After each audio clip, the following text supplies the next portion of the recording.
bertiga yang terdiri dari saya sendiri yaitu bernama Muhammad Fatisani dengan NIM 9, dan saya Ahmad Ali Berok dengan NIM 10. Ya, kami dari kelompok 3 yang mempresentasikan sebuah video guna memenuhi tugas UTS mata kuliah Ulumul Quran yang diampu oleh Haji Fuad Riyadi LC.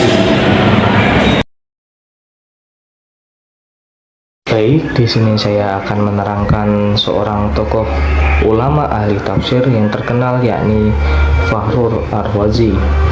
Beliau memiliki nama lengkap Fakhruddin Abdullah Muhammad bin Umar bin Hasan bin Husain bin Ali At-Tamimi Al-Bakri At-Tabaristani Ar-Razi. Beliau lahir di Rai, Iran pada hari Kamis tanggal 25 Ramadan 544 Hijriah, atau lebih tepatnya 26 Januari 1150 Masehi. Beliau memiliki gelar Syekh Al-Islam, kemudian Sultan Al-Mutakallimin, dan Syekh Al-Musahkikin. Beliau memiliki kunyah Abu Abdullah, Abu Al-Ma'ali, Ibnu Khatib Ar-Rai, dan Ibnu Khatib.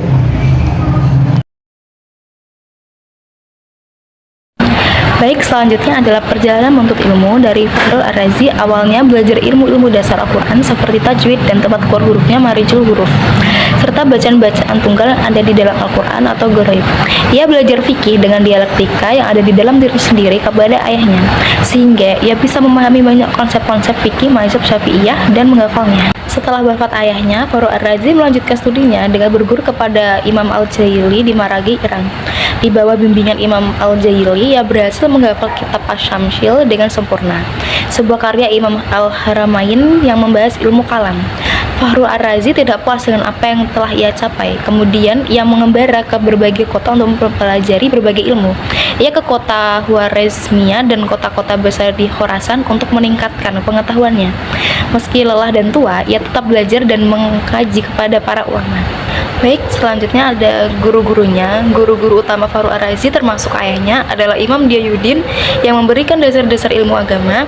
Yang kedua ada Imam Al-Jaili yang mengajarkannya ilmu kalam dan hikmah. Dan yang ketiga adalah Imam Al-Kamal As-Samnani yang ia ajungi setelah berguru kepada Imam Al-Jaili. Murid-murid dari Fakhrur Razi, yang pertama Ibnu Khalkan, yang kedua Zainuddin Al-Kashfi, yang ketiga Al-Qutb Al-Masri, yang keempat Syihabuddin Al-Naisaburi, yang kelima Ibrahim Al-Asfahani.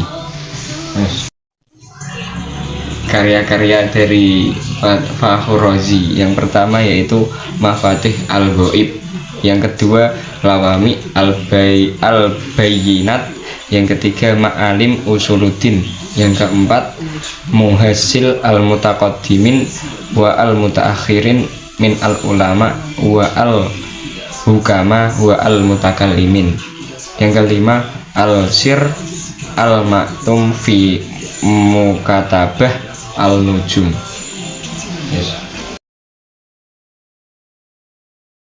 Baik, kitab karangan yang terkenal yang dibuat oleh Fakhrur Ar-Razi adalah Mafatihul Ghaib.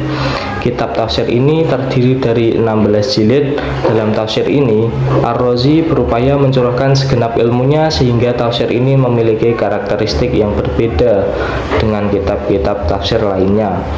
Ayat-ayat yang berkaitan dengan filsafat beliau tuangkan pada bahasan-bahasan yang bersifat falsafi. Sementara ayat-ayat yang menyentuh bidang teologi, beliau mencurahkan segala kemampuannya dalam bidang teologis, meskipun pada prinsipnya cenderung membela ajaran paham Ahlus Sunnah. Sedangkan ayat-ayat yang berhubungan dengan fikih, beliau berusaha menyajikan perbincangan-perbincangan mengenai fikih dan cenderung membela mazhab Syafi'i. Demikian pula dengan ayat-ayat yang menyangkut bidang kesehatan dan kedokteran, fenomena fisika dan sebagainya. Ar-Razi berupaya mengungkapkan berdasarkan disiplin ilmu yang dimiliki. Corak penafsiran Ar-Razi dalam kitab ini telah menerapkan ilmu pengetahuan yang bercorak saintisis dan pemikiran yang dilahirkan oleh lingkungan untuk memahami Al-Quran, sehingga ada sebagian ulama berkomentar bahwa Imam Ar-Razi memaparkan segala hal dalam kitab tafsirnya kecuali tafsir itu sendiri. Corak penafsiran dalam kitab Mafatihul Al-Ghaib, yang pertama, penafsirannya banyak mengarah kepada ilmu kealaman, ilmu pasti, dan ilmu filsafat. Yang kedua, dalam penafsiran mengenai persoalan kalam, Ar-Razi cenderung membela paham Asy'ariyah atau Ahlus Sunnah. Yang ketiga, dalam penafsiran Ar-Razi sering menggunakan pendekatan munasabah untuk mengungkapkan rahasia makna kandungan Al-Quran. Yang keempat, cenderung mengikuti mazhab Syafi'i. Ini terlihat pada penafsiran tentang hukum. Kemudian ada metode penafsiran kitab Mafatihul Al-Ghaib. Yang pertama, Fakhruddin Ar-Razi mencurahkan perhatian untuk menerangkan korelasi munasabah antara ayat dengan surat Al-Quran. Yang kedua, Fakhruddin Ar-Razi banyak menguraikan ilmu eksakta, fisika, falak, filsafat, dan kajian-kajian masalah ketuhanan menurut metode dan argumentasi para filosof yang rasional. Yang ketiga, menggunakan metode tahlili, yakni menafsirkan ayat-ayat Al-Quran dan surat-surat secara berurutan sesuai dengan ayat dan surat dalam Al-Quran Mushaf Utsmani. Yang keempat, merupakan produk tafsir yang mengambil bentuk penafsiran tirai atau rasio. Secara global, tafsir Ar-Razi lebih pantas untuk dikatakan ensiklopedia yang besar dalam ilmu alam, ilmu biologi, dan ilmu-ilmu yang ada hubungannya baik secara langsung maupun tidak langsung dengan ilmu tafsir, dan semua ilmu yang menjadi sarana untuk memahami.